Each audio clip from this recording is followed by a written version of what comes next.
শিক্ষক নিয়োগ প্রক্রিয়া সরকারের ঘোষিত চলমান প্রক্রিয়া।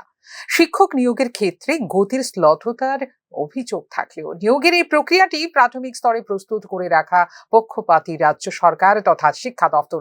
টিচার রিক্রুটমেন্ট বোর্ডের মাধ্যমে টিচার এলিজিবিলিটি টেস্ট বা টেট পরীক্ষা নিয়ে সম্ভাব্য চাকরি প্রাপকদের নামের তালিকা প্রস্তুত করে রাখাই এখন লক্ষ্য রাজ্য সরকারের। সময় সুযোগ সবকিছু ঠিকঠাক করে চূড়ান্ত পর্যায়ে হবে শিক্ষক নিয়োগ। রাজ্যে শিক্ষকের অভাব রয়েছে, বিশেষ করে প্রাথমিক পর্যায়ে। রাজ্যে নতুন শিক্ষানীতি চালু হয়ে গেছে আগে। স্কুলে শিক্ষকের অভাব রেখে নতুন শিক্ষানীতির গুণমানকে স্পর্শ করা সম্ভব নয়, তাই শিক্ষক নিয়োগ প্রক্রিয়াটিকে গুরুত্ব দিচ্ছে রাজ্য সরকার। সম্প্রতি 228 জন শিক্ষককে নিয়োগপত্র দেবার সিদ্ধান্ত নিয়েছে রাজ্য সরকার। শিক্ষকদের নামের তালিকা চূড়ান্ত করে রাজ্য সরকারের হাতে তুলে দিয়েছে টিচার রিক্রুটমেন্ট বোর্ড বা টিআরবিটি। টেট পরীক্ষা চূড়ান্ত সময়সূচি ঘোষণা হয়েছে ইতিমধ্যে। আগামী 27 এপ্রিল টি টেট পেপার 2 এবং 4 মে টি টেট পেপার 1 পরীক্ষা নেওয়া হবে সারা রাজ্য জুড়ে। এজন্য রাজ্যের প্রত্যেক মহকুমায় পরীক্ষা কেন্দ্র নির্বাচিত করেছে টিচার রিক্রুটমেন্ট বোর্ড।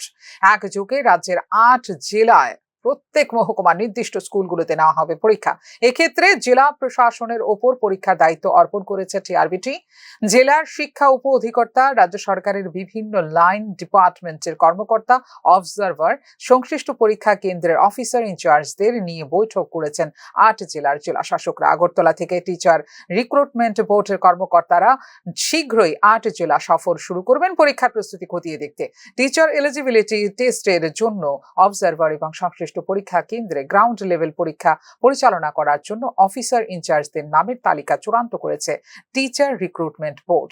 আসন্ন টেট পেপার 2 এবং টেট পেপার 1 পরীক্ষা শান্তিপূর্ণভাবে শেষ করার জন্য রাজ্যের প্রত্যেকটি পরীক্ষা কেন্দ্রে ব্যাপক নিরাপত্তার ব্যবস্থা করা হবে বলে জানিয়েছে রাজ্য সরকার। ফিউরো রিপোর্ট, নিউজ নাও।